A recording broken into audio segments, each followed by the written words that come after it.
मैं डॉक्टर अजय चतुर्वेदी आज आप लोगों को हार्ट अटैक, कार्डियक अरेस्ट और हार्ट फेलियर के बारे में बताऊंगा।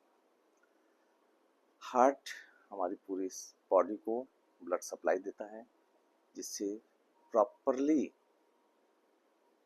हमारे हर सेल्स को न्यूट्रिशन मिलता रहे और ऑक्सीजन की सप्लाई होती रहे।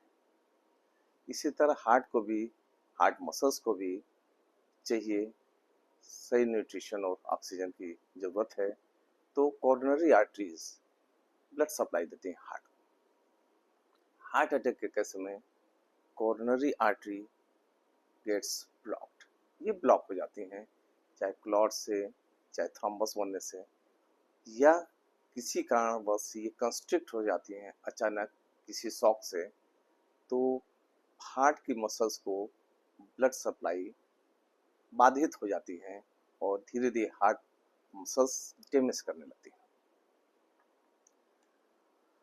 इसमें सिम्टम्स ये मिलते हैं कि ब्रीथलेसनेस मिलेगी, सीवियर चेस्ट पेन मिलेगा, पैल्पिटेशन होगा और स्वेटिंग होगी, पसीना आने लगेगा।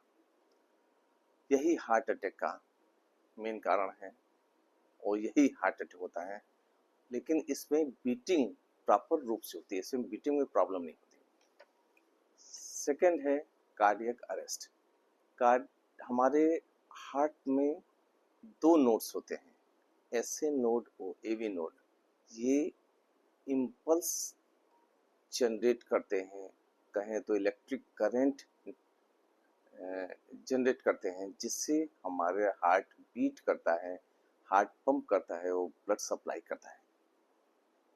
किन्हीं भी कारणवश एसए नोड और एवी नोड में अचानक बाधा हो जाती है और ये काम करना बंद कर सकते हैं।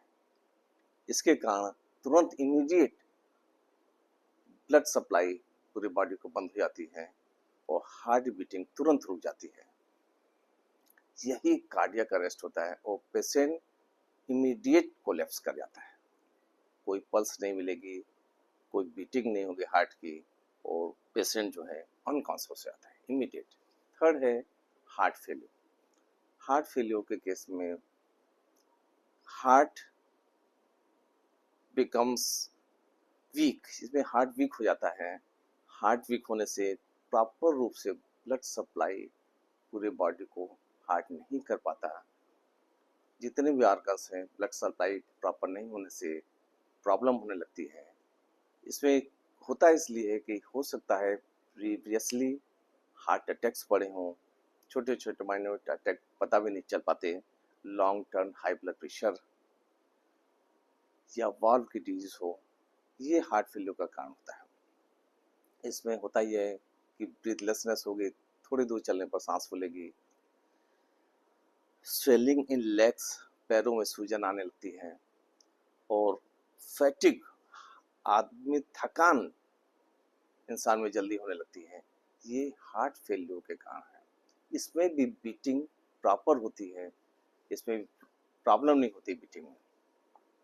तीनों में अंतर ये हुआ, हार्ट अटैक में कोरोनरी आर्टरी का रोल है, वो ब्लॉक्ड करती है। कार्डियक अरेस्ट में कोरोनरी आर्टरी से कोई मतलब नहीं, एसए नोड और एवी नोड से जो इम्पल्स जनरेट हो रही है इमीडिएट रुक जाती है और कार्डियक अरेस्ट हो जाता है। और हार्ट फेलियर के केस में पंप जो है नहीं कर पाता हार्ट, और जिसके कारण हार्ट की वीकनेस के कारण पूरे बॉडी को ब्लड सप्लाई नहीं होती। ये तीनों में ये अंतर है। God bless you and stay happy and healthy. Thank you.